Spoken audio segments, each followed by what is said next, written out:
go again. The impact that I seen on the Aina was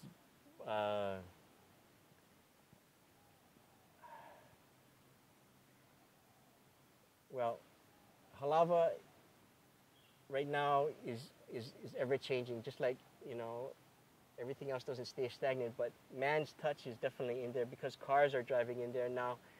You have rubbish that is, you know, coming down from the A3 that wasn't there before.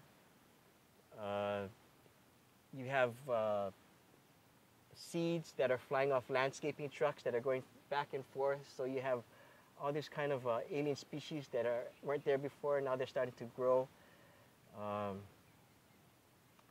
The amount of asbestos from your brakes that probably pour into the Luluku stream from the H3 turnabout, you know, that's something that we have to definitely look out as far as that area in Luluku. The impact of people going back and forth in between, you know, this side of the island, that side of the island makes it good for, you know, people can rip off on both sides. People can come here and rip us off, and our people can go over there and rip them off. You know, Kaneohe is changing fast, you know, and I think, you know, H3 definitely has a part to do with that. And as far as, you know, the main reason being that, you know, they wanted, you know, something to connect the Marine base with Pearl Harbor, you know, they got helicopters that go back and forth that do that now. So, you know, it's kind of a moot point. And, you know, they got boats that take off from the Marine base.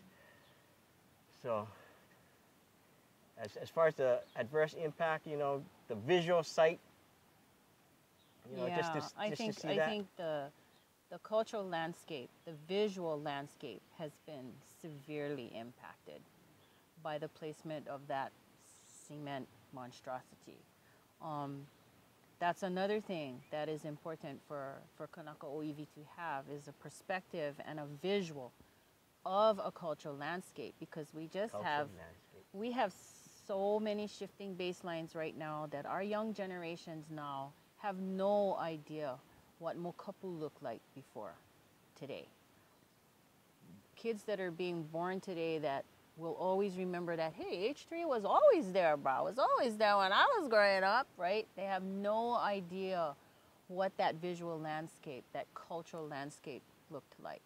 And those things are important for us because ultimately they have stories that connect us back to that Aina, back to that land, back to the blood, back to our genealogy. So whenever we affect the Aina, I mean, if we believe that the Aina, Papa, is our ancestress, that we are the land and the land is us, then the most important adverse impact that any kind of building can do is to harm the Aina, because by virtue of that harm, then so are we harmed.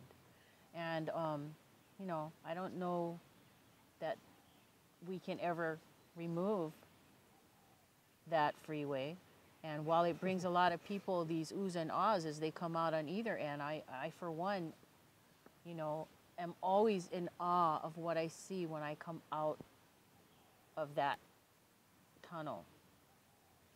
Although I try not to use it, but you know, the landscape is beautiful. And even as Wally has said, it has already been impacted by the kinds of growth that is now happening there. But my concern really is in terms of adverse impact, really is the obliteration of a cultural landscape. And if we allow this to keep on happening, and if we have no voice in the kind of process that's meant to give us a voice in the first place, and that mana'o is really of no value, then what good is the process? In effect, it's flawed. Is the process itself an adverse impact? You know what I'm saying? Cut. So, yeah. Hello? Those damn